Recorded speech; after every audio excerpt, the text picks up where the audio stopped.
Assalamualaikum warahmatullahi wabarakatuh. Alhamdulillahirrabbilalamin. Allahumma sholli wa sallim ala sayyidina Muhammad. Amma ba'du. Ayah bunda bapak ibu sahabat-sahabat villa dimanapun berada, alhamdulillah Rabu malam kita jumpa lagi di konten ngobrol dengan Bu Isa. Alhamdulillah, Masya Allah. Mbak Naifa 2507. Assalamualaikum Bunda Aisyah. Waalaikumsalam. Bun, apa ada pengaruh terhadap sel otak jika terlalu dini menyekolahkan anak? Oh iya.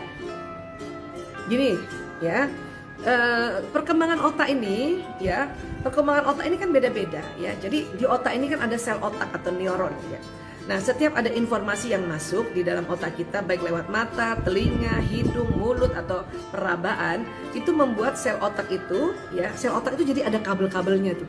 Dia akan tersambung-sambung kabelnya di antara sel otak yang lain atau neuron istilahnya ya, untuk membentuk sebuah informasi dan membentuk sebuah memori.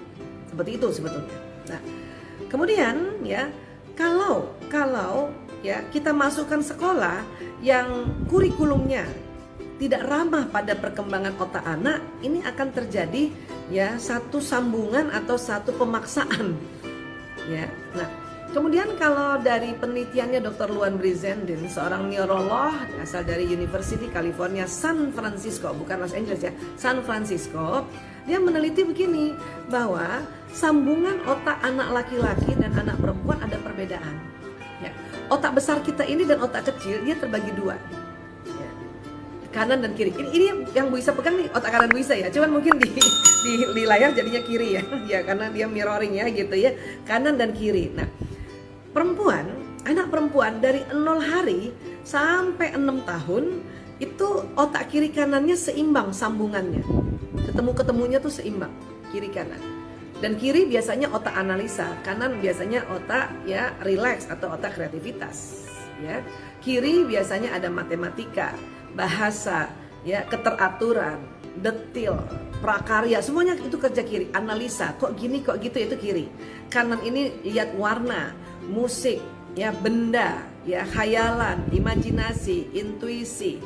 Ini kanan ini, permainan itu juga kanan, ya. Dan hikmah itu juga di kanan.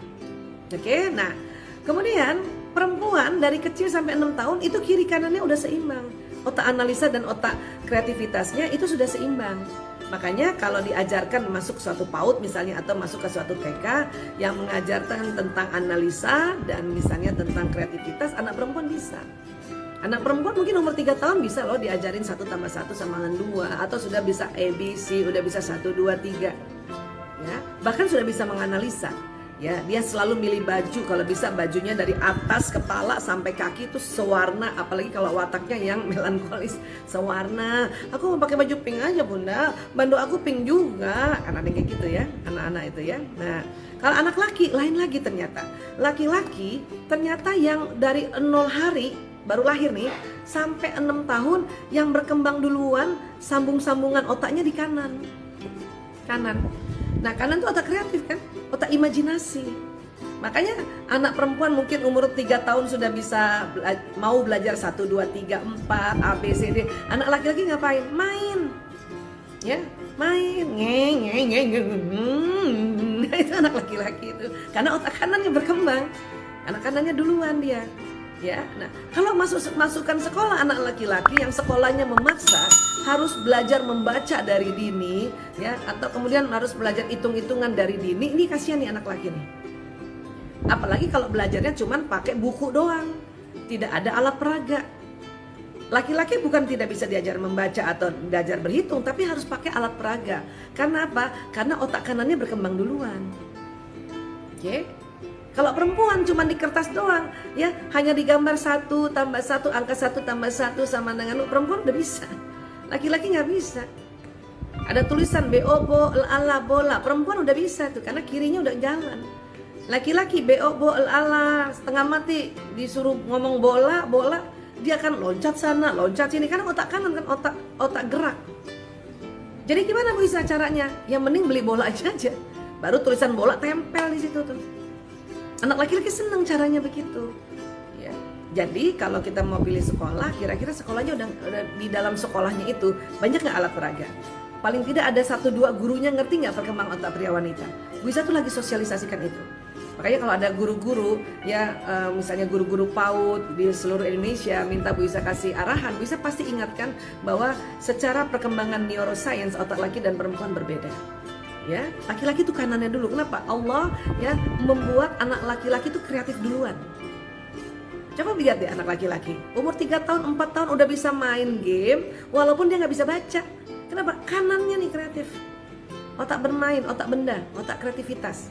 Ya, tapi jangan salah, anak laki-laki itu cepat mengambil hikmah. Walaupun dia nggak perlu kronologis, nggak perlu urutan gitu. Kalau anak perempuan memang kiri kanannya yang sudah ya dari kecil itu Allah persiapkan. Kenapa? Karena besarnya perempuan mau jadi ibu, mau jadi istri. Ya. Nah, jadi kurang lebih seperti itu. Jadi sekali lagi ya teman-teman carilah sekolah yang banyak juga ya, terutama yang masih untuk 5 tahun, 6 tahun ya. Dan kalau ada peraturan sekolah masuk umur 7 tahun tuh kenapa Bu Isa? Karena baru ditemukan ya bahwa baru 6 tahun otak laki-laki baru siap, otak kirinya belajar membaca, belajar matematika, baru siap. Jadi kalau 7 tahun anak laki-laki baru masuk SD itu lebih aman. Kalau perempuan 6 tahun masuk SD itu mudah. Kenapa? Karena dia kiri kanannya udah jalan. Cuman kan nggak bisa sekolahan ya Bu, kalau anak perempuannya 6 tahun, anak lakinya 7 tahun. Makanya pukul rata itu 7 tahun. Seperti itu. Dengan kurikulum SD yang kayak sekarang. Kecuali mungkin kurikulum dulu yang sangat sederhana, ini Budi, ini Bapak Budi, yang sederhana. Ya, zaman dulu aja ini Budi itu langsung udah gambarnya. Itu keren banget. Ya, sederhana banget dan itu memudahkan buat anak laki-laki belajar. Kenapa? Karena kalau misalnya kita nggak pandai tentang masalah ini, tidak bijak tentang masalah ini, itu yang membuat anak laki-laki malas banget sekolah, terutama di TK dan di SD. SMP barulah laki-laki ini kirinya ngejar. Makanya SMP itu anak laki-laki bisa menganalisa, SMA makin kejar.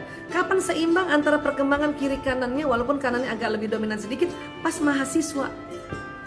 Makanya buat yang punya anak laki-laki masih kecil, sabar, dampingi saja terus dengan penuh semangat, penuh keikhlasan. Apa? Nanti baru seimbang otak kiri kanannya pas dia 18 tahun ke atas. Oke? Iya, semangat.